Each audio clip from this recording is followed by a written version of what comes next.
they're a tough team. They're a very well put together team. They're experienced, and they come off the ball hard. They're fast, and we really got to take it to them this week. How do you feel this team matches up against Tulane overall? How we match up to Tulane? Right. I mean, like I've said before, I think we can go toe-to-toe with anybody, and we just got to prepare and game plan for them and do our job. And I think if we are fundamentally sound, we can go against them, fair, and we'll see how the outcome is this Saturday.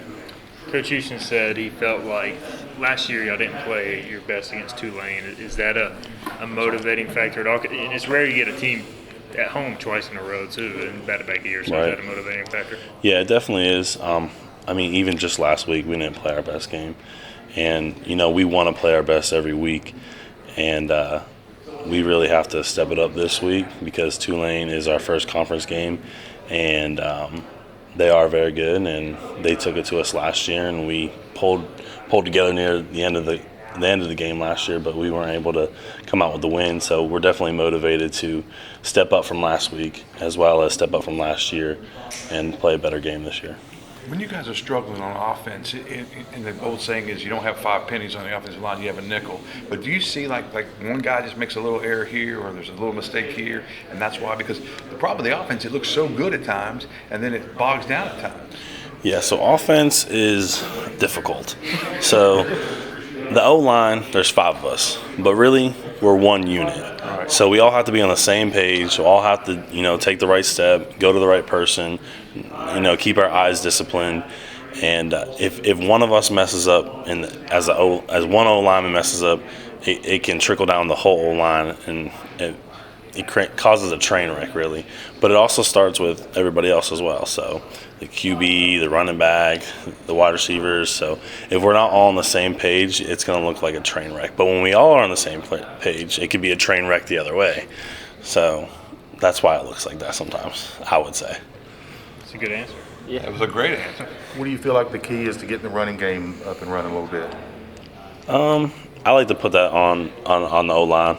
It's always going to be put on the O-line. You guys are going to say it's on the O-line. We say it's on the O-line. So that's what I'm going to say. It's on the O-line. It's on us. Defensive line-wise, what do you guys got to do well to communicate?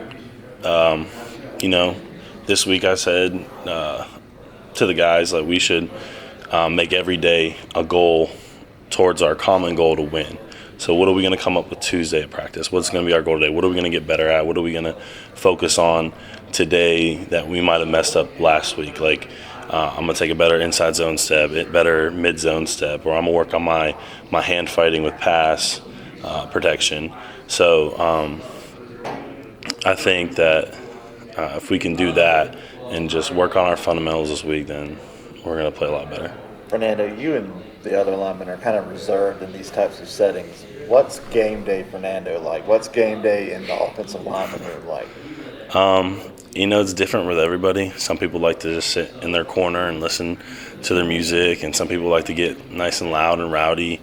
I like to stay cool, calm, and collected, I guess, until it's time to play.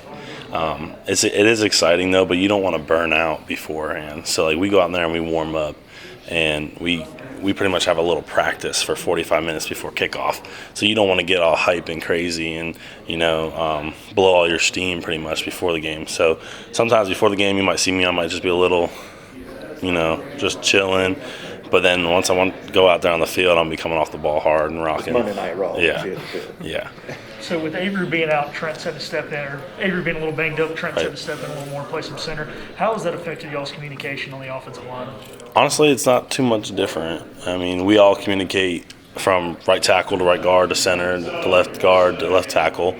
And every play, we're all supposed to be communicating. We're talking about what the front looks like, where the linebackers are, where the safeties are lined up, who might be blitzing, who's not blitzing, who can blitz. Just like how we're IDing the play, who we're going to block to, which direction we're going. So every play, everyone's really talking to each other. So it doesn't really make a difference when one person's subbed out or one person goes left or right. So it's always really the same. We're always communicating with each other. Going back to that Tulane game last year, When that happens and a team comes here and kind of wins like that, do you remember specifics from that game at all, or now is it kind of still too long ago, I guess? I know some people, games stick with them, like personally, and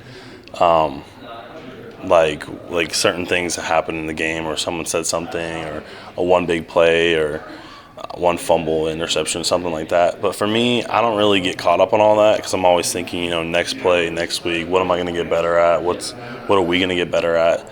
So like, yeah, I remember last year, and and you bring it back up, and you bring up the score or the stats, whatever. I'll remember it, but like, it doesn't really stick in my head as like, oh, last year really sucked. Like, we got to do something better. But coach reminds us sometimes too. But, Shank will remind you, right? yeah, Shank will definitely remind you if you mess something up. But that's the thing, is like, that's how you become coachable, and you take what they say and you learn how to correct yourself from that and move on and move forward in a better way.